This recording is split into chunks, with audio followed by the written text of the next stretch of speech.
I'm getting pretty tired of the same old menu all the time. Aren't you able to come up with any new ideas already? We should be able to provide our guests with unique dishes all the time so that we stand out from our competitors. Hello, Barbara. I hope you're doing well. I have several new dishes that I want to add to our menu, but Benjamin still hasn't given his approval on any of them yet. Oh, but my Benny's always so busy. You must know that by now. He's not able to take that much time out of his schedule to accommodate you. Maybe you need to think of a better way to propose your ideas to him. Isn't there a way to get his approval without wasting any of his precious time? Of course, I try to keep that in mind when I share my ideas with him. But if he wants to taste everything before adding any new dishes to our menu, I want to make sure that he can enjoy it in the most delicious state. So I always accommodate his schedule to work out a good time for him to come to the restaurant. But unfortunately, he rarely comes at the time that we agreed on. What are you trying to say? Are you trying to imply that Benny is to blame for this? Absolutely not. But I just don't know what more we can do. He probably knows that your cooking is nothing worth putting on our menu anyways. That's why he doesn't want the extra burden of having to travel all the way there only to have a disappointing meal. Why don't you come up with a dish that we would actually enjoy? I'm confident that all the dishes that I've come up with are quite delicious and that our regular customers would enjoy them very much. So that's why it's important that Benjamin keeps his word about our meeting time. That way I can time the meal preparation accordingly, and he'll be able to enjoy the dish as it's meant to be served. I know that I've had to ask him to avoid visiting the restaurant during our busy time. There's not much more we can do unless Benjamin is also willing to give us the same kind of courtesy. You have no right to blame Benny. Obviously, it just means that you're not putting in enough effort. You've been working for us for a long time now, right? I hope you don't think that it gives you any right to demand anything, just because you've spent more time at the restaurant than anyone else. Of course not. I absolutely don't think that, and I'm sorry if you may have gotten the wrong impression. Besides, why should my Benny have to accommodate your schedule in the first place? He can't just appear at the restaurant when you call for him. I've told you that he's an extremely busy man.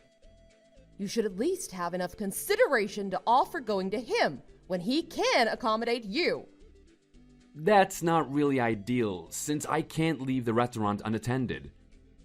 I know that there are other staff who are more than capable of managing everything, but it's my duty as head chef to oversee everything. And whenever Benjamin calls to say that he can meet me, it's almost always during our busy time. So, unfortunately, I've had to turn him down on several occasions because I was unable to leave. Oh, so what you're saying is that Benny has offered to meet with you, but you've been ignoring him. He says that he's able to see you when he calls, right? So, why don't you just take him up on his offer right then? What are you doing instead? Of course, I'm working in the kitchen to make sure that all the orders get prepared in time, with hardly even a moment to catch my breath. And whenever Benjamin has called in the past, it's always during our lunch or dinner rush, so I'm usually not able to even take his call. I've asked him repeatedly to avoid calling during those times, but perhaps he just forgets. That's ridiculous! When he calls, you should pick up. What's so difficult about that? Benny is giving you such an easy opportunity to redeem yourself and to prove that your skills as a chef are worthy enough for his restaurant. But you still choose to ignore him? That's just too bad for you then. But what can you expect? I've been told that my job at the restaurant should be top priority at all times, no matter what. Especially with the limited staff that we have. Everyone must pull their weight to make sure that everything runs properly. I know that I brought this up with you and Benjamin more than once before, but it still remains an issue for us. We have nowhere near the number of staff that we need. That's just nonsense. If we bring in any more staff, our overall profit will go down for sure. And you've always been able to manage somehow with this number, so I don't really see what the big problem is. Besides, it's not your position to make these kinds of decisions. Who do you think pays your salary? I'm very much aware of that, but we're also working at full capacity all the time. There's barely even any time to take a break. I'm just asking that you consider our situation and rethink your decision about hiring more staff. Well, unfortunately, it just seems to me that you're looking for someone else to blame for your lack of skill as head chef. And there must be something wrong with your sense of taste if Benny hasn't approved any of your new menu ideas. I'm starting to think that I've made a mistake in appointing you as head chef.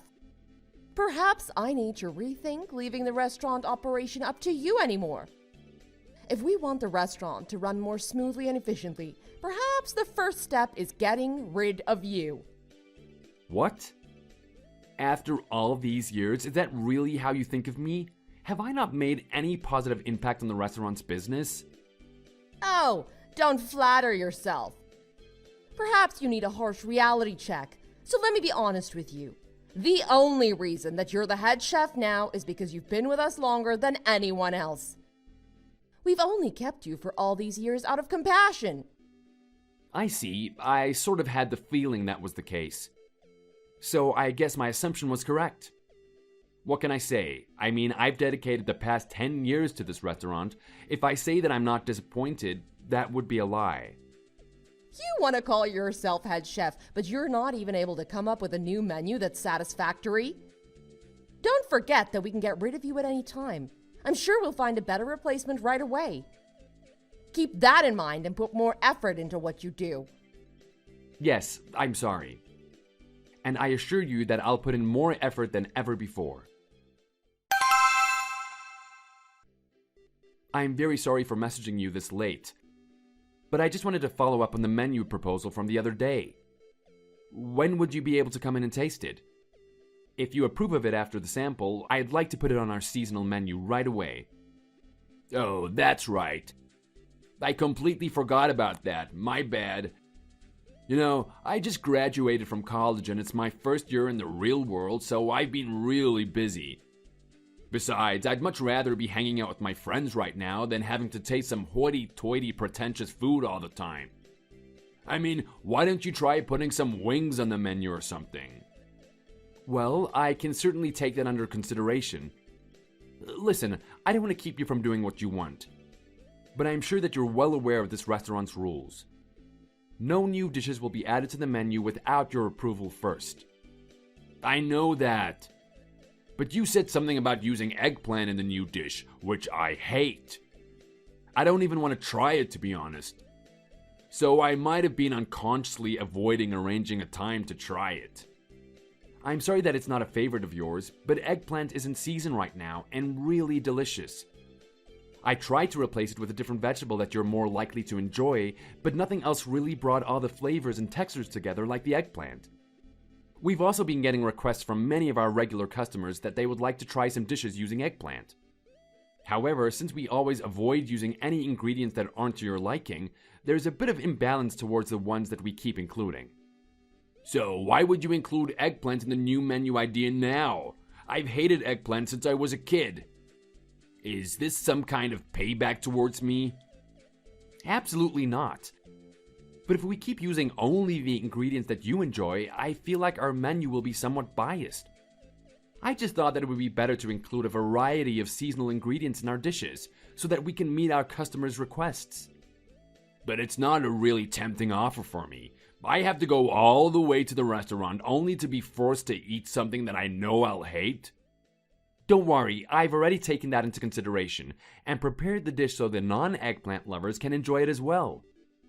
I spent a lot of time experimenting with all the different flavors, so you won't be disappointed with what I've come up with. And I can assure you that it's delicious. Really? But it's not going to turn me into an eggplant lover overnight. I'm still going to hate it afterwards. Besides, my mom never made me eat anything I didn't like. Why should I have to do that for you? You're trying to force me to try it, no matter how many times I've told you that. I won't. You're just being a bully now. I never knew that you were so mean. I'm sorry. That isn't my intention at all. I was just thinking about our customers and wanting to please them first and foremost. Sure, whatever. Anyways, I don't have anything planned for today, so I guess I can go over to the restaurant. I'll be there around noon, so make sure that you have everything ready. Wait, no, that's right in the middle of our lunch rush. I won't be able to properly serve you then. Are you able to come after our lunchtime? What? So you're trying to give me orders now? Don't you know how busy I am? I'm already going out of my way to make time for you. In that case, I'll never go over there again. But there's a rumor that a very famous food critic will be in the area soon. It was mentioned in his blog recently. So we've been especially mindful of providing our best service to our customers these days, because who knows when that critic will be in here.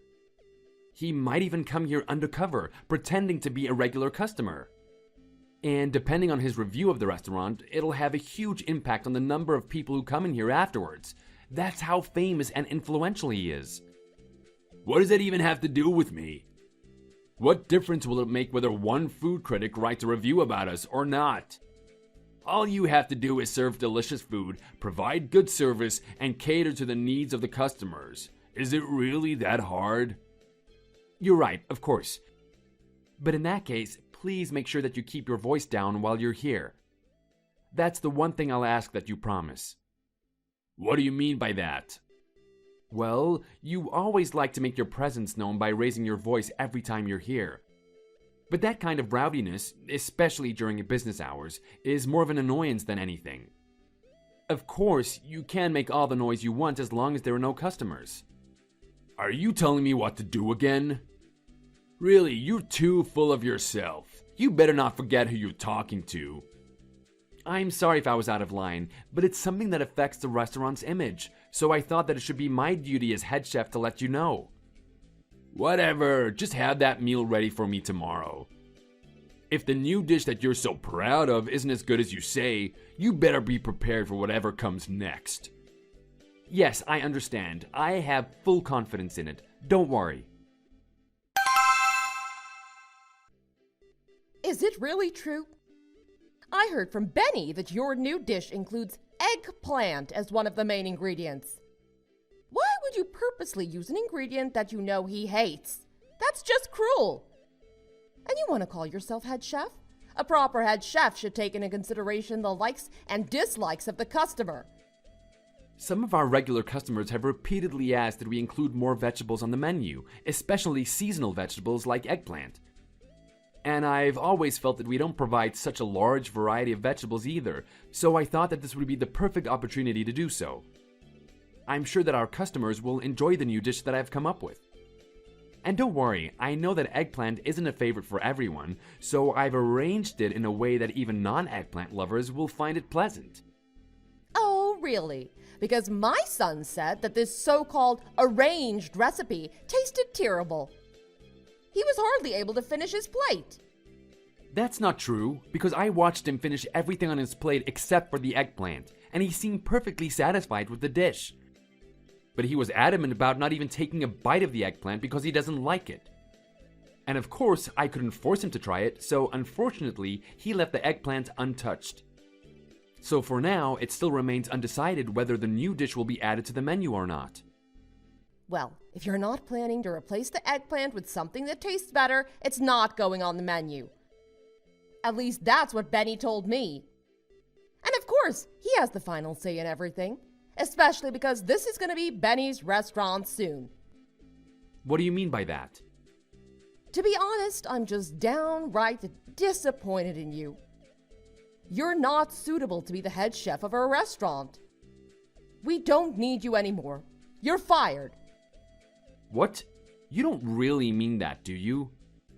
Of course I mean it. Who needs a head chef that's as unaccommodating as you? As a matter of fact, I've just decided that Benny will take over as the new head chef from tomorrow. And my decision is absolute. Don't even waste your time trying to change my mind. Today will be your last day working for us. How could you?